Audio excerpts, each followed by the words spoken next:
दैनिक Chhattisgarh channel देखना शुरू कर चुके हैं आप और छत्तीसगढ़ प्रदेश की आज की तमाम सभी महत्वपूर्ण बड़ी खबरों की शुरुआत जय जोहार और नमस्कार के साथ। छत्तीसगढ़ प्रदेश के बोर्ड कक्षाओं के 40,000 बच्चों का अभी तक रजिस्ट्रेशन फॉर्म जमा नहीं हुआ, जिसको लेकर माध्यमिक शिक्षा मंडल सचिव ने कहा कि अब पालकों को नहीं बल्कि स्कूलों को इसका शुल्क चुकाना पड़ेगा।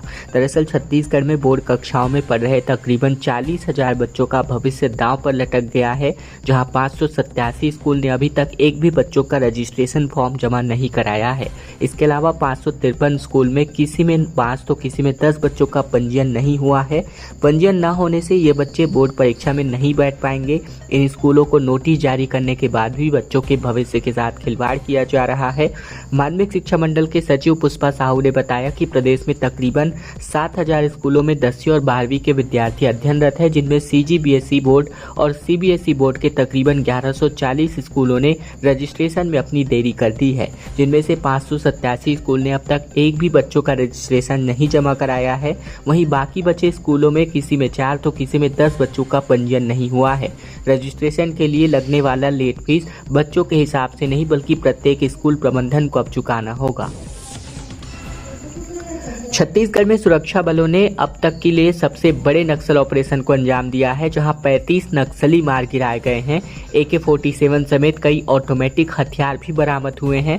महिला नक्सली कमांडर के भी मारे जाने की खबर है। छत्तीसगढ़ में बीते दिन सबसे बड़ा एंटी नक्सल ऑपरेशन शामिल हुआ, जहां तकरीबन 35 नक्सलियों के मारे जाने की खबर है। 31 नक्सलियों के शव बरामद कर लिए गए हैं। तो वहीं मुठभेड़ दंतेवाड़ा नारायणपुर जिले के बॉर्डर पर हुई है। ओरछा थाना इलाके के नेंदूर और थुलथुली गांव के बीच जंगल में तकरीबन 2 घंटे तक ये फायरिंग चली है। फायरिंग रुकने के बाद सर्च ऑपरेशन चलाया गया, जहां जवानों ने नक्सलियों के शव के साथ ही AK-47 SLR जैसे हथियार बरामद किए हैं। इस एनकाउंटर में महिला नक्सली कमांडर नीति के भी मारे जाने की खबर है।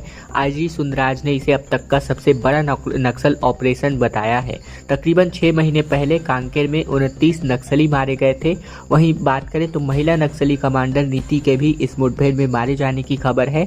ये DVCM कैडर की थी, जिस पर तकरीबन 8 से 10 लाख रुपए का इनाम था। वह नक्सलियों की पूर्वी बस्तर डिवीजन की सक्रिय सदस्य थी और इसके साथ ही एक DKSZC कैडर का नक्सली भी मारा गया है। गंगा आरती की तर्ज पर बिलासपुर में अरपा की आरती का ड्रोन वीडियो सामने आया है, जहां बिलासपुर में 11,000 दियों से रिवर व्यू जगमग हुआ और अरपा की जयकारों से ये पूरा परिसर गूंज उठा। बिलासपुर में शारदीय नवरात्रि के पहले दिन से ही माहौल भक्तिमय हो गया है, जहां देवी मंदिरों में मनोकामना ज्योति कलश भी प्रज्वलित होने के साथ ही श्रद्धालुओं की भीड़ जुटने लगी है। इसी के साथ ही पर्व के पहले दिन अरपा नदी के तट पर तकरीबन 11,000 दिए जलाकर अरपा नदी आरती करी गई। इस दौरान लोगों ने नदी को संरक्षित करने का संकल्प भी लिया। आरती के बाद रिवर व्यू अरपा के जयकारों से गूंज उठा। वहीं अरपा तट दियों की रोशनी से जगमग हो गया। इस आरती के ड्रोन वीडियो में अरपा नदी और शहर की सुंदरता देखने को मिल रही है। इसके अलावा बात करें तो इस दौरान लोग अपने अपने हाथ पर दिए सजाकर रिवर व्यू रोड पहुंचे हुए थे। साथ ही अरपा नदी के संरक्षण का इन्होंने संकल्प लिया। अरपा अर्पण महाअभियान के संस्थापक और अध्यक्ष श्याम मोहन दुबे ने बताया कि आचार्य पंडित सृजन शर्मा ने मुख्य अतिथि व्यंकटेश मंदिर बिलासपुर के आचार्य स्वामी कौशलेंद्र प्रपन्नाचार्य ने तकरीबन 21 वेद पाठी पंडितों के साथ वैदिक मंत्रोच्चार के साथ पूजा अर्चना कराया। चिरमिरी में पॉलिटेक्निक कॉलेज का शुभारंभ हुआ, जहां 240 सीटों की स्वीकृति मिल चुकी है। पहले साल 27 स्टूडेंट ने अपना दाखिला लिया है। मनेन्द्रगढ़ चिरमिरी भरतपुर जिले के चिरमिरी में पॉलिटेक्निक कॉलेज का स्वास्थ्य मंत्री श्याम बिहारी जायसवाल ने शुभारंभ किया। चिरमिरी पॉलिटेक्निक कॉलेज के लिए तकरीबन 240 सीटों की स्वीकृति दी गई है। पहले वर्ष यहां 27 स्टूडेंट्स ने अपना प्रवेश लिया है। इसके अलावा पॉलिटेक्निक कॉलेज में सिविल, माइनिंग, मैकेनिकल और GIS जैसे तकरीबन 760 सीटें निर्धारित किए गए हैं। शासकीय पॉलिटेक्निक कॉलेज चिरमिरी का सत्र 2024-25 उद्घाटन के साथ ही प्रारंभ हो गया। पॉलिटेक्निक कॉलेज भवन निर्माण के लिए 9 करोड़ 11 लाख रुपए की प्रशासकीय स्वीकृति और उपकरण व मशीनरी के लिए 10 करोड़ 11 लाख रुपए की स्वीकृति प्रदान करी गई है।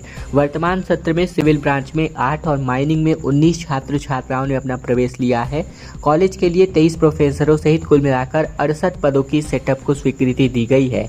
इसके अलावा नया पॉलिटेक्निक भवन चिरमिरी के वार्ड क्रमांक 1 में बनेगा। इसके लिए 5 एकड़ भूमि आवंटित की गई है। अस्थायी तौर पर पॉलिटेक्निक कॉलेज चिरमिरी के ITI भवन में संचालित होगा। छत्तीसगढ़ के बेमेतरा में 11 एथेनॉल प्लांट लगने वाले हैं। तकनीक ऐसी होगी कि ना ही दुर्गंध फैलेगा और ना ही इसके लिए प्रदूषण होगा। दरअसल छत्तीसगढ़ के मानचित्र में बेमेतरा की पहचान अब कृषि प्रधान जिले के रूप में रही है, लेकिन अब बेमेतरा औद्योगिक विकास की ओर तेजी से अपना कदम बढ़ा रहा है।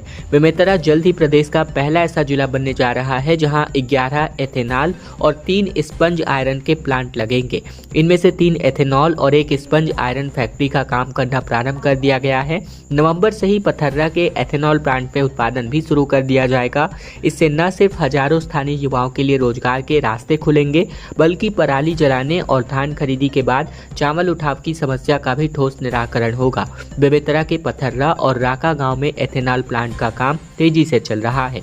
पथर्रा गांव में फैक्ट्री का काम लगभग 90% से अधिक पूरा कर लिया गया है। इस प्लांट में नवंबर से उत्पादन भी शुरू कर दिया जाएगा। सबसे खास बात यह है कि पथर्रा में लग रहे प्लांट में ऐसी तकनीक का इस्तेमाल किया जा रहा है जिससे ना तो दुर्गंध की समस्या होगी और ना ही प्रदूषण की। इसके लिए फैक्ट्री प्रबंधन ने डाइजेस्टर सिस्टम स्थापित किया है। छत्तीसगढ़ के मुख्यमंत्री ने 167 करोड़ के विकास कार्यों का लोकार्पण और भूमि पूजन दंतेवाड़ा में किया, जहां दंतेवाड़ा में 100 seater girls hostel, shopping complex और रेनीकट, साथ ही मां दंतेश्वरी से इन्होंने अपना आशीर्वाद भी लिया। छत्तीसगढ़ के मुख्यमंत्री बीते दिन दंतेवाड़ा और बीजापुर जिले के दौरे पर रहे, जहां सबसे पहले उन्होंने दंतेवाड़ा पहुंचकर मां दंतेश्वरी के दर्शन किए। उन्होंने जिले के जनता के लिए 167 करोड़ 21 लाख रुपए के विकास कार्यों का भूमि पूजन और शिलान्यास किया। साथ ही बताया जा रहा है कि मुख्यमंत्री शायद दंतेवाड़ा प्रवास के दौरान दंतेश्वरी मंदिर कॉरिडोर का भी निरीक्षण करते नजर आए। बीजापुर पहुंचकर वहां नक्सल पीड़ित परिवारों को रोजगार और युवा संवाद कार्यक्रम में सम्मिलित हुए। दोनों जिलों में सीएम के प्रवास को लेकर सुरक्षा के पुख्ता इंतजाम किए गए थे। साथ ही बात करें तो कुआकोंडा में शासकीय महाविद्यालय में पढ़ने वाली छात्राओं के लिए 2 करोड़ 72 लाख रुपए की लागत से 100 सीटर कन्या छात्रावास भवन निर्माण, दंतेवाड़ा में 99 लाख रुपए की कीमत के शॉपिंग कॉम्प्लेक्स का निर्माण, 1 करोड़ 60 लाख रुपए की लागत से दंतेवाड़ा में 100 सीटर छात्रावास भवन का निर्माण, बूढ़ा तालाब बारसूर में तकरीबन 4 करोड़ 43 लाख रुपए की लागत से सौंदर्यीकरण काम, कटे कल्याण के पुजारी पारा में डुमाम नदी पर 3 करोड़ 50 लाख रुपए की लागत से डैम का निर्माण। इसके अलावा दुगेली में एनीकट निर्माण, 75 लाख से प्राथमिक स्वास्थ्य केंद्र निर्माण, साथ ही हेड़पाल में उप स्वास्थ्य केंद्र निर्माण कार्य। ये तमाम जो निर्माण कार्य की सौगात है वो यहाँ पर दोनों जिले वासियों को दी गई है। किसान नेता राकेश टिकैत बीते दिन छत्तीसगढ़ प्रवास पर रहे, जहां उन्होंने कहा कि सरकार साइलेंट तरीके से जो है युवाओं की जमीन को छीनने का काम कर रही है। भारतीय किसान यूनियन के राष्ट्रीय प्रवक्ता राकेश टिकैत बस्तर के दौरे पर थे, जहां बीजापुर में किसान महापंचायत आयोजित किया गया था। छत्तीसगढ़ से रवाना होने से पहले उन्होंने जो है खास बातचीत करी, जहां टिकैत ने कहा कि बस्तर में रोजगार नहीं है, साइलेंट रूप से सरकार जमीन छीनने का काम कर रही है। कहीं आदिवासियों को हटाने के लिए सरकार नक्सलियों और उद्योगपतियों के बीच गठबंधन तो नहीं है। छत्तीसगढ़ के साथ ही पूरे देश में होने वाले किसान आंदोलनों को लेकर भी सवाल जवाब में उन्होंने कहा कि आने वाले दिनों में पहले मीटिंग की जाएगी, पंचायत स्तर पर मीटिंग और फिर जागरूकता अभियान चलाया जाएगा। फिर बड़े स्तर पर प्रदेश व्यापी आंदोलन कब चलेगा, इसको लेकर अभी कुछ कहा नहीं जा सकता। छत्तीसगढ़ के महासमुंद से बड़ी खबर, जहां बाल संप्रेक्षण गृह से रेप और चोरी के 4 आरोपी फरार हो गए। छत्तीसगढ़ में नगर सैनिक अटेंडेंट पर पत्थर से हमला किया गया। इसके अलावा बात करें छत्तीसगढ़ के महासमुंद की, तो बीती देर रात को बाल संप्रेक्षण गृह से तकरीबन 4 अपचारी बालक फरार हो गए। आरोपियों ने सो रहे नगर सैनिक और अटेंडेंट पर पत्थर से हमला कर दिया और इसके बाद मेन गेट की चाबी छीनकर भाग निकले। दोनों कर्मचारियों को गंभीर चोटें आई हैं। इन आरोपियों ने दुष्कर्म और चोरी सहित अन्य मामलों में अपनी सजा का भुगतान कर रहे थे। इसके अलावा पिछले 3 साल में संप्रेक्षण गृह से तकरीबन 20 बाल अपचारी भाग चुके हैं। इनमें से भी केवल 4 को पकड़ा जा चुका है। हालांकि इस मामले में महिला और बाल विकास विभाग और किशोर न्याय बोर्ड के अधिकारी बोलने से बच रहे हैं। जानकारी के मुताबिक जिला मुख्यालय से तकरीबन 5 किलोमीटर दूर पर बाल संप्रेक्षण गृह है। गुरुवार रात 1 से 2 बजे के बीच अपचारी बालक वहां से भाग निकले। जांजगीर चांपा में ग्रामीणों ने चक्का जाम कर दिया। कोयला लोडेड वाहनों पर रोक लगाने, सड़क की मरम्मत करने तमाम समेत मांगों को लेकर के अपनी दोनों ओर वाहनों की लंबी कतारें लग गई। इस चक्का जाम की वजह से जांजगीर चांपा जिले के बलौदा से नैला मुख्य मार्ग की सड़क पर जावलपुर के ग्रामीणों में चक्का जाम कर दिया। कोयला लोड ट्रेलर वाहन पर दिन में रोक लगाने और सड़कों की जर्जर हालात को लेकर चक्का जाम किया जा रहा है। भारी संख्या में बड़ी गाड़ियों की कतार लगी है। आवागमन प्रभावित होने की वजह से राहगीरों को समस्या हो रही है। मौके पर पुलिस टीम और राजस्व अधिकारी पहुंचकर समझाने का प्रयास कर रहे नजर आए। जहां शाम 6 घंटे बाद भी ग्रामीणों का प्रदर्शन जारी रहा। वहीं ग्रामीण सड़क निर्माण की मांग पर अड़े हुए हैं। जनपद पंचायत बलौदा से जिला मुख्यालय को जोड़ने वाली एकमात्र मुख्य मार्ग है, जहां ग्रामीणों ने 30 सितंबर को कलेक्टर को ज्ञापन सौंपा था, जिसमें सड़क की मरम्मत और भारी वाहनों को दिन में नहीं चलाने पर रोक लगाने की मांग की गई थी और 3 दिनों का अल्टीमेटम भी दिया गया था। छत्तीसगढ़ में दक्षिण पश्चिम मानसून की विदाई का समय अब नजदीक आ चुका है और इसको लेकर उत्तर पश्चिम मानसून की वापसी अब 20 तक बस्तर से इसकी विदाई हो सकती है। दरअसल मानसून की विदाई उत्तर पश्चिम भारत के बड़े हिस्से से हो चुकी है। राजस्थान, हरियाणा, पंजाब, जम्मू कश्मीर और हिमाचल प्रदेश के बड़े हिस्से से अगले कुछ दिनों में मानसून वापस लौट जाएगा और इसी के साथ ही छत्तीसगढ़ में भी मानसून के लौटने का समय अब नजदीक आ रहा है। 5 अक्टूबर के आसपास उत्तरी छत्तीसगढ़ से मानसून लौटना शुरू हो जाता है और इस साल अभी इसमें 2 से 3 दिन की देरी हो चुकी है। मौसम वैज्ञानिक का कहना है कि 8 से 10 अक्टूबर तक उत्तरी छत्तीसगढ़ से मानसून लौटना शुरू हो जाएगा और 20 अक्टूबर के आसपास बस्तर से भी मानसून विदा हो जाएगा। प्रदेश में अभी भी दक्षिण पश्चिम मानसून सक्रिय है। वहीं रायपुर से 15 अक्टूबर के करीब मानसून की विदाई होगी। वहीं पिछले कुछ दिनों में सक्रियता में कमी आई है, फिर भी वातावरण में अभी नमी बनी हुई है।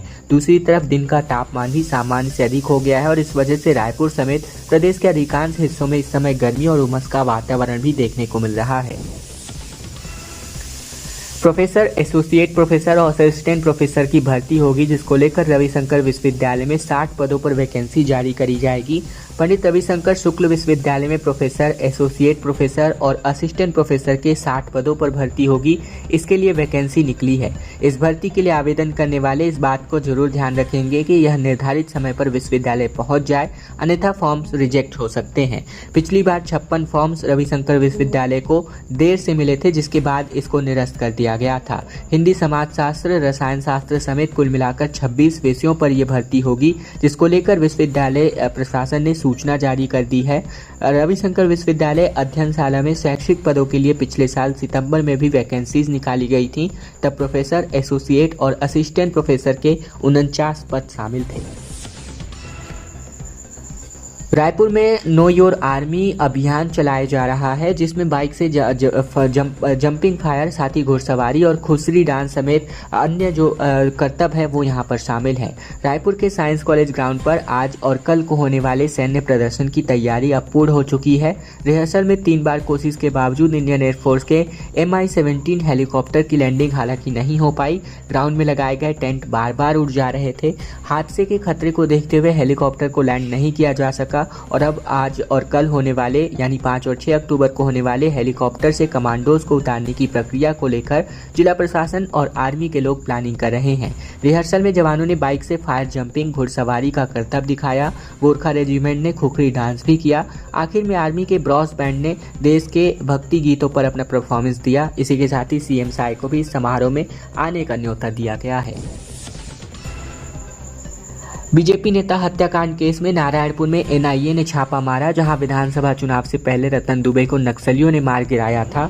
दरअसल छत्तीसगढ़ में भाजपा नेता रतन दुबे हत्या मामले में बीते दिन सुबह NIA की टीम नारायणपुर जिले के कौशलनार गांव में छापा मारती नजर आई, जहां टीम ने कुछ लोगों को हिरासत में लिया है।